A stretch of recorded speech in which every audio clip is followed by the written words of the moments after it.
Tuesday, October 12th, 2021, Monaco 64, home of alternative economics and contrarian views. So yesterday I got a question in the comment section. Please tell us why gold and silver are not moving higher with all the other commodities. We had a huge move yesterday in oil, natural gas. We've seen commodities in general go up a lot in 2021. We've seen the CPI or prices rise over 5% in the US. They're picking up at about the same rate here in the UK as per the RPI. So people are saying we've got inflation. How come gold and silver are not doing anything? They're down on the year. It doesn't make any sense. They're supposed to protect us against inflation. And I'm going to cover that today. And I'm going to use some charts from the 1970s to try to make sense of what's going on. Yes, there are a number of reasons why this is happening. Many of us, of course, know that the powers that be, the central banks, the bullion banks, even treasuries around the world, try to manipulate or control the price of gold because the price of gold and silver are barometers of monetary recklessness. That's what they are in the end of the day. They're barometers of also the competence of the state, I would say, because the higher the gold price goes versus fiat currencies, national fiat currencies, that means that the public investors have no confidence in that currency, in that government, in the power of the state. And that's why it's important for them to keep, to try to control the price. But looking back many years, if they were really successful in keeping people away from gold, the price would still be $20.67 an ounce or even 35. Don't forget that in 1933, one of the reasons they had to have a bank holiday and ban gold ownership is that people were rushing to get their physical because all the banks were failing. And that's why it's more important than ever to have physical, not to trust any paper substitutes, not to trust the financial sector with their ETFs or whatever. You can't trust the bankers either. If they tell you they're gonna put gold in your account, they probably have hypothecated it many times. So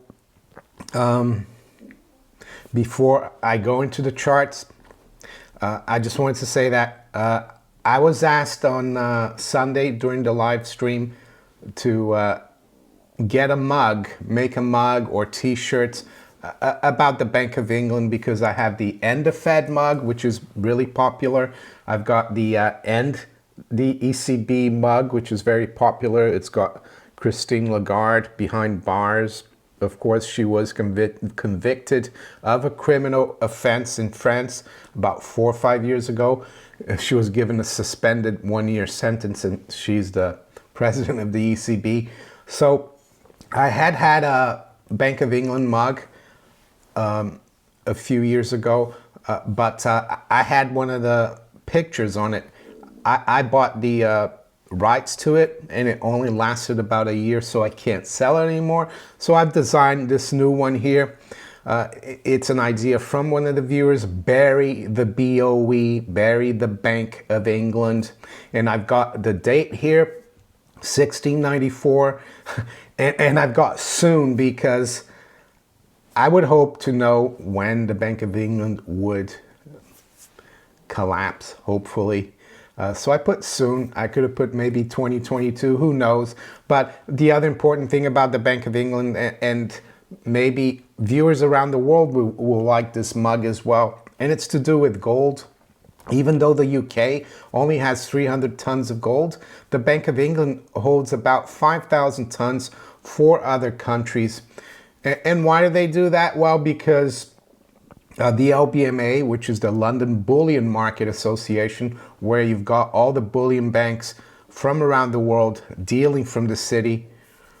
They're the biggest manipulators, I would say, of the gold price. London has been the center of gold trading for many, many decades, mainly because you couldn't trade gold in the US up until 1975, and London became the center.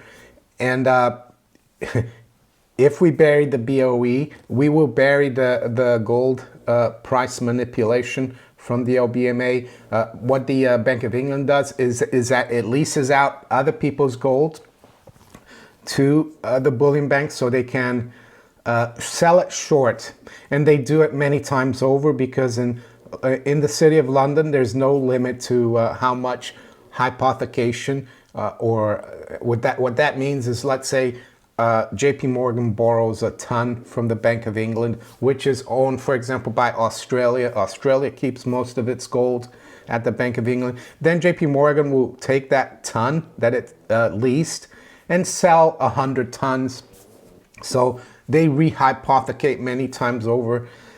And that's one of the reasons they keep people out of the gold market, the small guy or girl, because they see all the volatility and they think gold is risky. They never pull the trigger. And that's what they want. They don't want you or I getting out of their fiat currency system that enriches them so much. And that's why it's a frustrating market in terms of the fiat price. I remember when I first bought my first gold coins in 2002. I'm in the UK, and the price in dollars did quite well. I think it went from 320 to around 400 in about a year and a half. But in terms of sterling, because the sterling or the British pound was fairly strong at the time, it wasn't until 2006 or 7 that I really started seeing a move. So it was frustrating. And I had some other colleagues at work that had started buying as well. And we kept saying, when is this going to move? And we said, well, when the dollar strengthens against sterling, then gold's going to go down. But it didn't happen that way. And patience has been rewarded. But the thing with gold is that it seems to move in spurts. It doesn't really follow inflation or the money supply, M2, 1-for-1. It doesn't go up in a straight line, because if it did, people would realize that it's the best place to be. But over time it does. So now let's look at the 1970s and why the 1970s. Well, because in the 1970s, gold, silver, and crude oil moved a lot higher through the decade. And that's all we remember. Remember that gold went from $35 in 1971 before Nixon closed the gold window, and before Nixon went on a floating rate in 1973, floating exchange rate. And it was also the decade where we had a bear market in bonds. It was a decade where real yields were negative for bonds, which is something that we have today and we're going to have for a long time, I think, because we've got CPI, RPI in the UK growing at 5%. We have bond yields less than 2%. So it's going to be here. We've heard central bankers say that they want to keep rates low. And I'm not too sure they're going to be able to lower the CPI or inflation. And it was a period of stagflation, of course. And we also know that silver went from a few dollars to $50.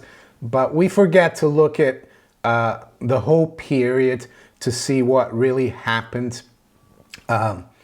So I thought it was a good thing to look at the charts of those periods.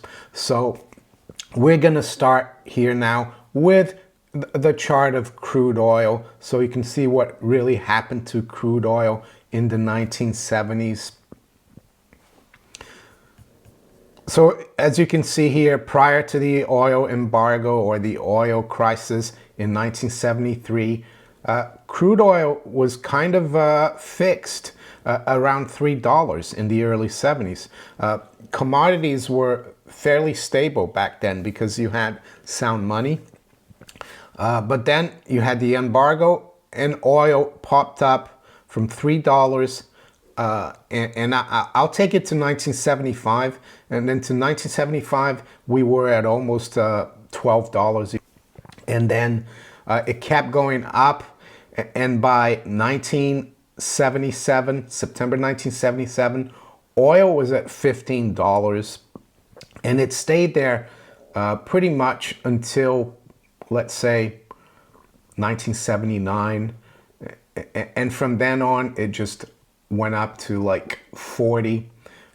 And of course, there were other crises aside from the oil embargo. 1979, it was the Iranian Revolution and the hostage crisis. A lot of trouble there in the 70s, but we also, in the late 70s, but we also had inflation. We had the dollar in trouble. We had Volcker allowing rates to go into double digits. And that's the other thing. Despite the fact that interest rates and yields were going up, oil kept going up. They couldn't stop it. So now we're going to look at silver. And yes, silver went from, let's say, under $2. It was trading around $1 in the beginning of the decade. And then by 1974, 75, silver had traded up to like $6 or even above $6. I think close to $7 there in 1974. And then we just languished up until, let's say, 1978. It started going back up. And it was only in 1979 that we broke that high from 1974. So if you look at the comparison here, silver with crude oil. Now we're going to look at silver and crude oil. I know the crude oil chart, for some reason, the years 77 to 78 and 78 to 79 are much longer than the previous years. So you're going to have to bear with me. But what I'm trying to say is that from around 74, when silver made its high somewhere above 6, crude oil was already at 10. And then by the end of 76, it was at almost $15. So it almost went up 50%, while silver was actually languishing in a pretty long correction. We were below $5, as you can see there, in 1976. And as you can see here, it was only towards the end of 1979, towards the end of August, that silver really started picking up, and that it broke like 10, and it went almost straight up to 50 or thereabouts. And it was only a matter of months. It was less than 6 months. So all the move in the bull market in silver, a lot of the move, of course, if you were in silver back in 1971 and you held it throughout the 70s, you had done well, because silver went from $1 to 6, and it was still at $5-6 there in 78, 79, but you didn't really benefit greatly up until the late part of the decade in 1979. And if you had given up on silver in 1979 or 78 or even before that, you would have missed out all the move, basically the most of the move of that bull market in silver. So I've got the same comparison here with gold. Gold as well, kind of almost made a double top in 74, beginning of 75, there around $200. And it was languishing up until really 1978. It was only in 1978 that we went back above 200. By that time, if you look at crude oil crude oil had gone from $10 to $15, and gold still almost at 100 back in the middle of 76. It was the same kind of situation that we're seeing now. That's what I'm trying to tell you here. And the same thing happened to gold that happened to silver.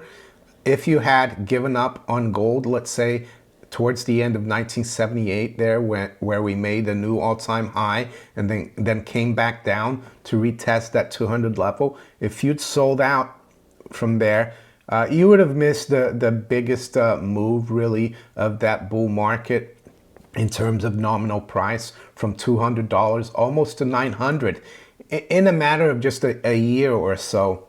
And of course, if you had bought gold in the early 70s at $35 an ounce, and there were ways for Americans to do that by buying the right coin, you would have done well throughout that decade, but you would have had to be patient for the really big move. So it seems to me that these big moves in gold and silver are more a sign of fear. And that's what it was back then. It was a sign of fear. We had a lot of crises. We had a dollar crisis. It was a time where the US Treasury had to issue bonds in other currency because people didn't trust the dollar. We had geopolitical crisis, the revolution in Iran, the hostage crisis. So am I saying this is going to happen now? At the end of this year, we're going to see this big move higher in gold and silver? No, all I'm trying to say is that a lot of times the big moves happen